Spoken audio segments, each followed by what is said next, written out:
History tells us that more than 4 centuries ago, an entire colony of men, women, and children simply vanished.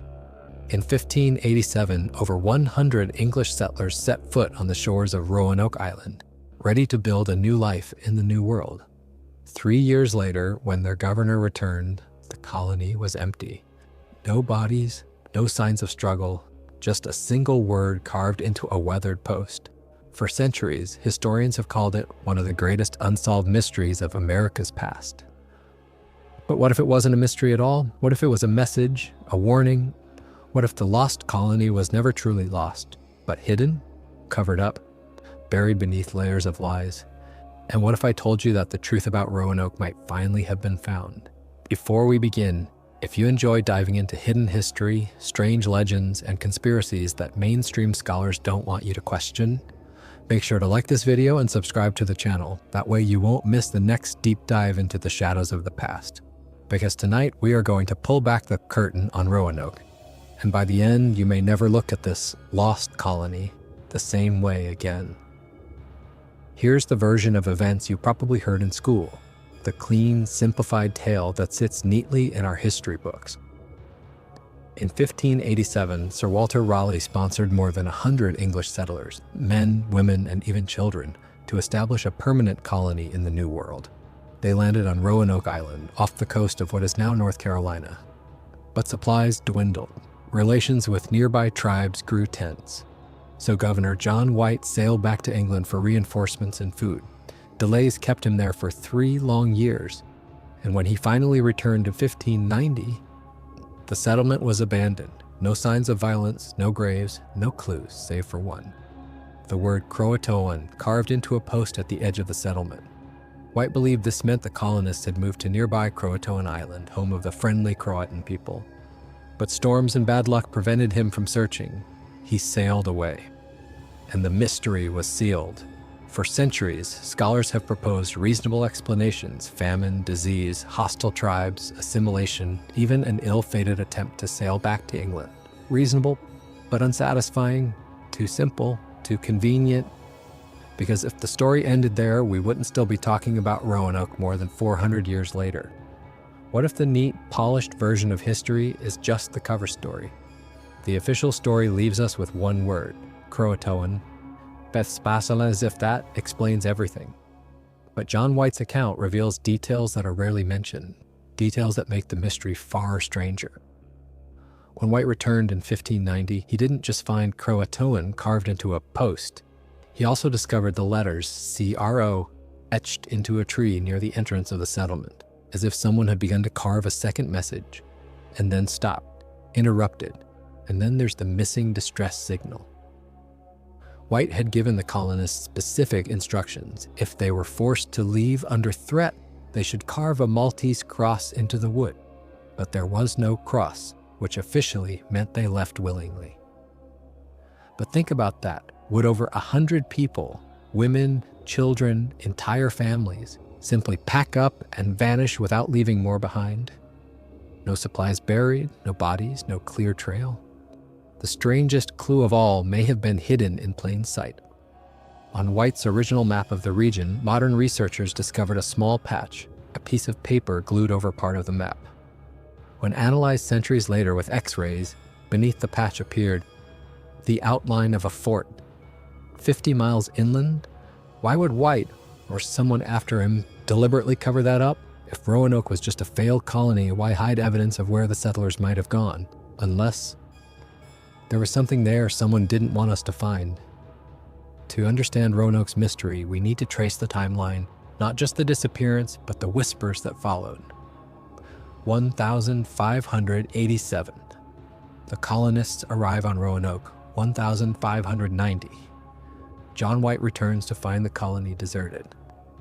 And then silence, but only on the surface. Because by the early 1600s, when the English began planting their next colony at Jamestown, strange reports began to surface. Stories of white Indians, tribes where some members had pale skin, light eyes, or spoke a broken, halting English. Captains wrote of native leaders who possessed European clothing and tools.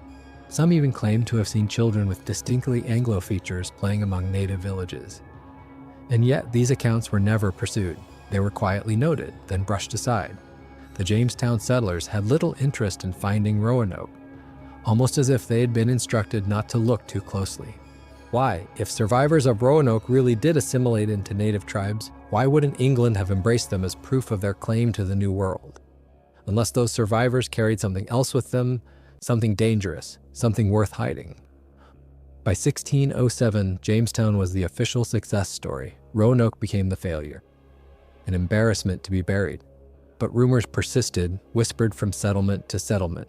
English voices in native villages, outsiders who appeared from the forests and vanished again. The lost colony wasn't lost in the way we've been told. It left echoes. Human, physical, undeniable. And those echoes were only the beginning. The word carved into that weathered post, Croatoan, has haunted historians for centuries. On the surface, it points to a location, Croatoan Island, now called Hatteras. But the deeper you dig, the more unsettling that word becomes. Because Croatoan doesn't appear only at Roanoke, it surfaces again and again across history. Take Edgar Allan Poe. Just before his mysterious death in 1849, some say the word Croatoan was found scribbled in his belongings. Was it his final message? A clue? Or the case of Amelia Earhart. After her disappearance in 1937, reports circulated that the word Croatoan was found scrawled in her personal journal. Even stranger, 19th century ghost ships, found drifting empty off the Carolina coast, sometimes bore the word carved into their timbers. Coincidence? Or a chilling pattern? Could Croatoan be more than a place? Could it be a code, a warning, a marker that appears whenever people vanish without explanation? The native Croatan people spoke of the word with reverence and fear. Some legends describe it as a gateway, a boundary between worlds. A name spoken when someone crossed over and did not return. So maybe the colonists didn't simply move. Maybe they crossed a line, stepped into something they didn't understand. And the word they left behind wasn't just a clue, it was a signature, Croatoan. A word that follows disappearances like a curse, stretching from Roanoke into the centuries that followed. By now, the official story has unraveled. The clues don't fit, the timeline doesn't add up, and that word, Croatoan, never stretches far beyond Roanoke. So what really happened? Historians shrug their shoulders. But conspiracy theorists, they offer answers that are far stranger and far more disturbing. Some believe the colonists were never meant to stay on Roanoke. The entire colony, they argue, was moved deliberately, hidden inland. The evidence? John White's map, with that suspicious patch concealing the outline of a fort 50 miles from the coast. Why hide it?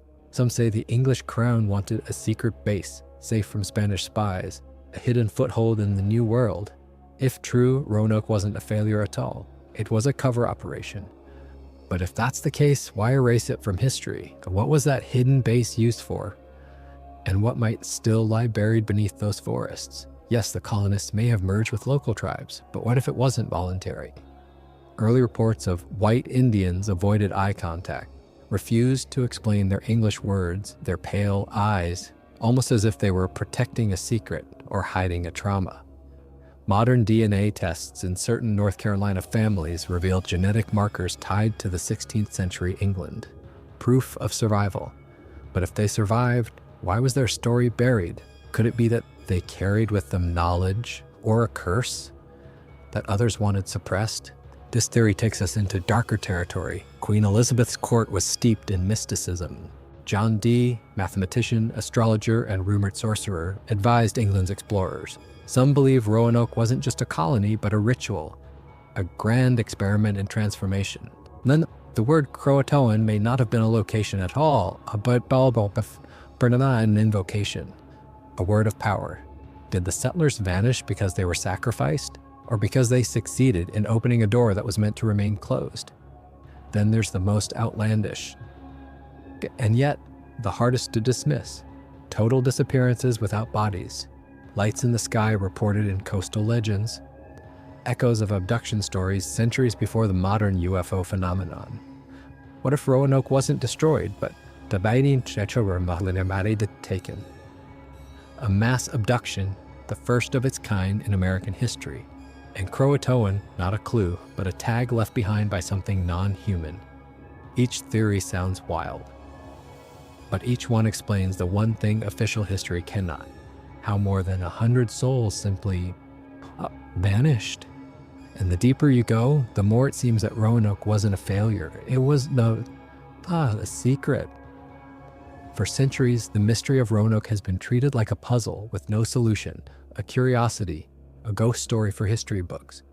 But if you look closer at the modern evidence, another pattern emerges. Not of mystery, but of suppression. In the 1990s, archaeologists uncovered European artifacts on Hatteras Island, the very heart of ancient Croatoan territory. Tools, weapons, even fragments of clothing that could only have belonged to 16th century settlers. Officials brushed them off as trade goods, items given to native tribes in exchange for food or shelter. But the sheer quantity of finds suggested something else entirely: prolonged habitation, survivors. And then there's the map. John White's original chart of the coast, kept at the British Museum, revealed under X-ray analysis. That small patch concealing the symbol of a fort. Researchers who attempted to investigate that inland location suddenly denied funding. Excavations shut down before they could begin. And satellite imaging of the Carolinas has shown geometric formations hidden beneath forests. Patterns too regular to be natural. Forts, settlements, or something more ancient. None of them have been officially studied. It's as if someone across centuries has been working to keep Roanoke buried. Ask yourself, if this was just a failed colony, why hide the evidence? Why block research? Unless what they found, or what the colonists became, was something the world wasn't meant to know. For generations, the Lost Colony was treated as a ghost story, but in recent years, discoveries have begun to surface. Discoveries that suggest the mystery may already be solved. In 2012, researchers revealed evidence of European dwellings deep inland from Roanoke. Not English cottages, but hybrid homes. Native in style, yet built with unmistakably European tools. Scattered among the ruins, gunflints, sword fragments, writing slates, even remnants of 16th century English ceramics. This wasn't casual trade, this was habitation. A group of outsiders living within native territory. Long after the colony was declared lost, local oral traditions tell a similar story. Families in the region have passed down tales of pale strangers who appeared in the late 1500s, strangers with light eyes and unfamiliar clothing, who intermarried with tribes but kept themselves apart, guarded, secretive. Even more striking are the genetics. Modern testing in parts of North Carolina has uncovered markers tied to 16th century English ancestry in families who have no record of colonial Jamestown bloodlines. In other words, bloodlines that shouldn't exist unless Roanoke's colonists survived. The conclusion is unavoidable. The Lost Colony was not lost. It was absorbed. Hidden in plain sight, its descendants walking among us even now. But here's the darker question. Why was this survival buried? Why disguise it as disappearance? Unless survival came at a cost, a pact, a transformation, or a truth too dangerous for history to reveal. You might think the story of Roanoke ended 4 centuries ago, but along the outer banks of North Carolina, the echoes continue. Tourists vanish while hiking the shifting dunes. Fishermen sail out to calm seas and are never seen again. Boats are discovered drifting, abandoned, with meals still on the table, as if the crew simply stepped out and never returned. And above the waters near Roanoke Island, strange lights are still reported. Glowing spheres moving against the wind, pulsing in silence. Locals call them ghost lights. Skeptics say swamp gas. But ask the people who live there, and they'll whisper another name. Croatoan. The same word carved into that weathered post in 1590 continues to appear, like a shadow burned into time. A word linked to disappearances not just then, but now. Could it be that the colonists never left at all? That their fate wasn't extinction, but transformation? into hidden society still existing in parallel with ours. Half in this world, half in another. Or maybe Roanoke itself is cursed ground, a place where the boundary between worlds is thin, a place where people can vanish without a trace, and where the past still reaches out to claim the present. For more than 4 centuries, the Lost Colony of Roanoke has been described as one of history's greatest mysteries. But after everything we've uncovered tonight, maybe it was never really a mystery at all. The colonists were not lost. They were transformed, absorbed, concealed, their story rewritten and buried beneath layers of myth and silence. Croatoan was not just a place, it was a code, a curse, a word that has echoed across disappearances for centuries. And even now, the shadows of Roanoke stretch into the present. Strange lights over the water, vanishings without explanation, families carrying bloodlines that should not exist. So the question isn't whether the colony was found, it was. The real question is, are we ready to face what it became? Thank you for watching this deep dive into the Lost Colony of Roanoke. If you enjoyed unraveling this mystery and exploring conspiracies that challenge the official story, don't forget to hit the like button. It really helps this channel grow. And here's the truth. Most of you who watch these videos still aren't subscribed. If you want to join us as we uncover more hidden history, more strange legends, and more conspiracies that mainstream historians won't touch, make sure to subscribe right now and turn on the notification bell, because the next mystery might be even darker.